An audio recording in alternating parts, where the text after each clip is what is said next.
Pascal Marmet, écrivain, romancier, organisateur de rencontres littéraires.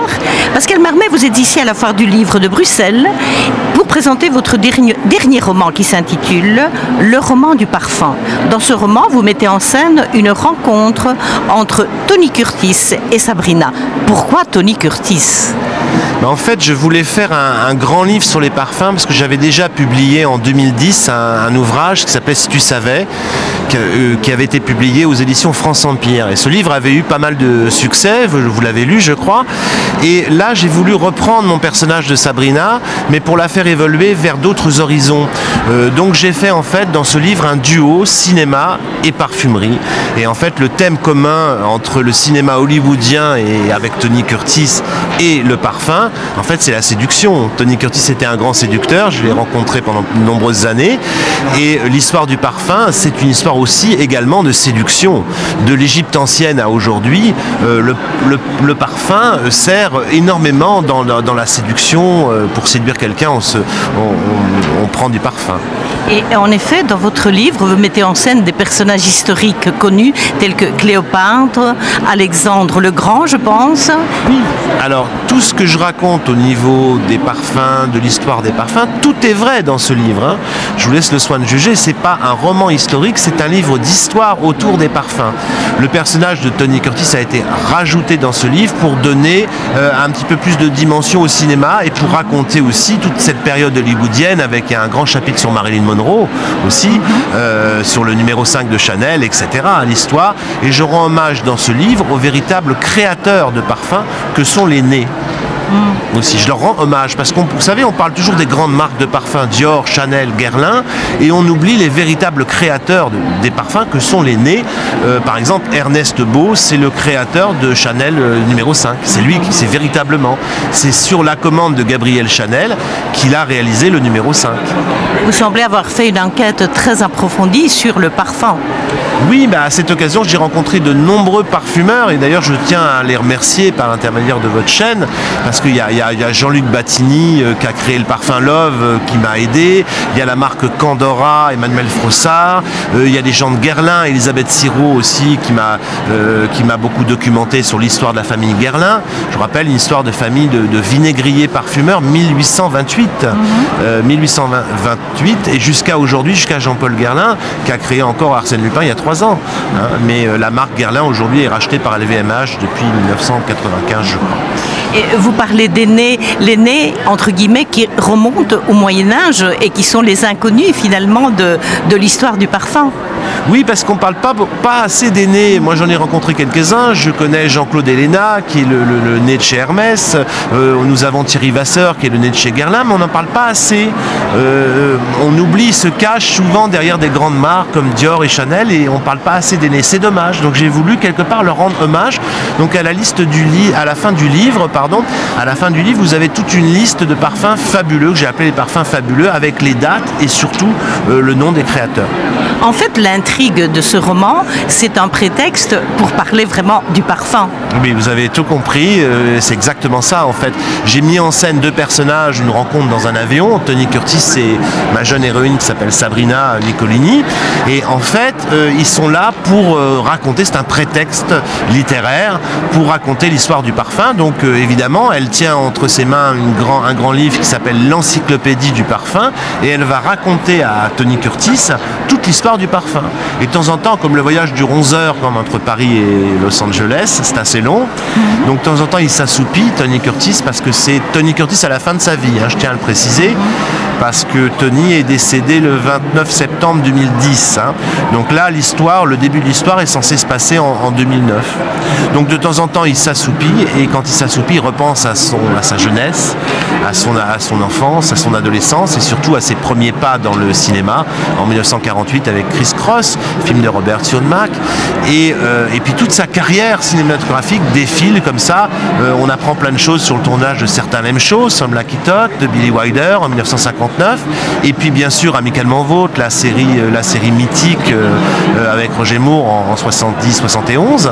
Et puis la fin de sa carrière où il délaissait un petit peu les plateaux de cinéma et de télévision dans les années 2004-2005. Il s'est lancé dans la peinture, si je ne me trompe. Voilà, et où il consacrait entièrement sa vie à la peinture, et c'était un peintre formidable. Il avait quelque chose, c'était un petit peu moi j'ai des toiles de Tony chez moi à la maison. Il nous a reçus dans sa propriété de Las Vegas à l'époque, avec sa charmante épouse qui s'appelle Jill Curtis, que je connaissais bien, et sa fille Jamie Lee également. Donc vous aviez une relation vraiment amicale avec Tony Curtis, donc un personnage réel. Est-ce que Sabrina est aussi un personnage réel ou c'est vraiment votre imaginaire? Alors Sabrina existe, simplement elle m'a demandé de changer quelque chose, son prénom. Elle ne s'appelle pas Sabrina, mais c'est une jeune fille qui officie dans une grande maison de parfums en Suisse. Oui. J'avais déjà un peu raconté sa jeunesse, comme je vous l'ai dit tout à l'heure, dans le Si tu savais, dans le petit roman Si tu savais, que j'avais publié chez France Empire. Mais là, j'ai été beaucoup plus loin parce que elle devient donc là véritablement née chez un grand parfumeur qui s'appelle Gaillard à Grasse, et elle se rend à Los Angeles pour capter les senteurs de la propriété de Michael Jackson, Neverland. Mais ça existe réellement. Simplement, c'est pas Sabrina qui est allée à Neverland, mais vous avez des parfumeurs qui se sont rendus à l'époque dans la propriété de Michael Jackson. Ce livre, vous le metteriez dans quel registre si vous deviez lui donner un qualificatif? C'est justement la question que se posent bon nombre de libraires qui ont ce livre actuellement. Ils me disent c'est très difficile, on ne sait pas où le ranger, ce livre, le roman du parfum. Donc évidemment, on a tendance à le classer dans les parfums, mais ça pourrait être aussi un livre sur le cinéma. Il pourrait être dans la rubrique cinéma. C'est un livre totalement inclassable. C'est ça qui est assez amusant.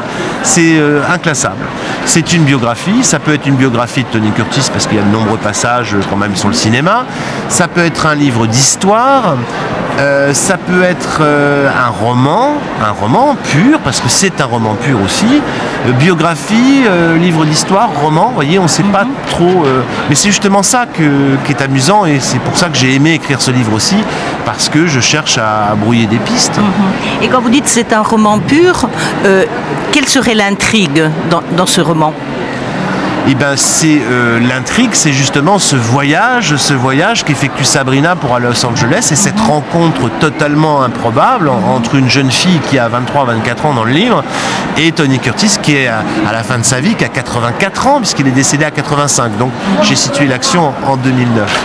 Et il y a un petit clin d'œil à la Hitchcock, c'est-à-dire que si vous avez bien lu le livre, il y a un tout petit passage où j'apparais, où je me mets un petit peu en scène, dans l'avion aussi. Oui. Ça, à la Hitchcock vraiment. Oui, c'est un petit clin d'œil à Hitchcock, c'est sans prétention, c'est juste un petit peu. Je suis là pour donner ma petite touche cinéma, parce qu'il y a un petit... j'aime bien le cinéma, je suis très cinéphile, notamment le cinéma hollywoodien, je connais bien quand même. Et j'apporte un savoir sur les parfums et les stars. Il y a un petit chapitre sur les parfums et les stars, que portait Marilyn, bien sûr numéro 5 de Chanel, mais on apprend aussi qu'elle portait Joy de Patou par exemple, que portait Janet Leigh, la première épouse de Tony Curtis, c'était L'air du temps de Nina Ricci, que porte Céline Dion comme parfum, etc. Il y a quelques... C'est un beau voyage à travers l'histoire des stars d'aujourd'hui et des personnages célèbres du passé. Oui, des personnages célèbres du passé. Bon nombre de stars aussi se sont essayés à créer des parfums. Le premier, vous savez quelle est la première vedette à avoir créé son parfum en France? C'est Claude François, qui a créé Eau Noire en 76, suivi de très près par Alain Delon quand même en 80, qui a créé son parfum. Et puis il y a eu Catherine Deneuve qui a créé en 89 Deneuve. Et puis ensuite Liz Taylor, elle a fait vraiment fortune en créant ses parfums. Elle a gagné plus de 200 millions de dollars, je crois. C'est un beau créneau, quoi. Est-ce que vous donnez des recettes de parfums aussi dans ce livre? Oui, il y a une petite recette dans le livre, c'est très amusant. Je vous encourage à à la réaliser à la maison. Vous verrez, vous créerez un parfum fruité, léger pour les jeunes filles ou les jeunes femmes en été. Un parfum de printemps, hein, c'est un parfum de printemps. Peut-être un petit mot sur le thème général de la Foire du Livre 2013 ici à Bruxelles. Vous savez que c'est sous le signe du policier. Le titre, c'est les écrits criminels, les écrits meurtriers. Je pense que dans votre bibliographie, vous avez aussi des thrillers. Alors j'ai signé un polar cette année, en début 2012, qui s'appelle À la folie, qui est vraiment un livre où il y a beaucoup d'action, beaucoup de meurtres, beaucoup de suspense, des délires psychologiques, etc. Ce livre a été publié chez France Empire et je vais vous faire un scoop pour TV Wallonie. Je suis en train de terminer un polar que je présente pour un grand prix qui s'appelle le Grand Prix Quai des Orfèvres pour l'année prochaine. Et si je ne me trompe, est-ce que c'est le roman qui s'intitule Un garçon nommé Désir ?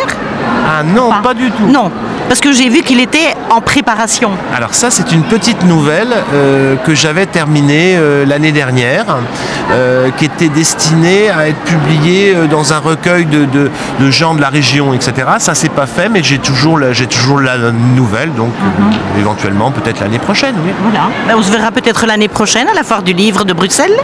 Je voulais dire que je suis très heureux d'être ici à la Foire du Livre de Bruxelles parce que c'est ma première participation et donc je suis heureux d'être accueilli donc sur ce stand parce que vous savez que les éditions du Rocher malheureusement n'ont pas de stand cette année à la Foire du Livre de Bruxelles.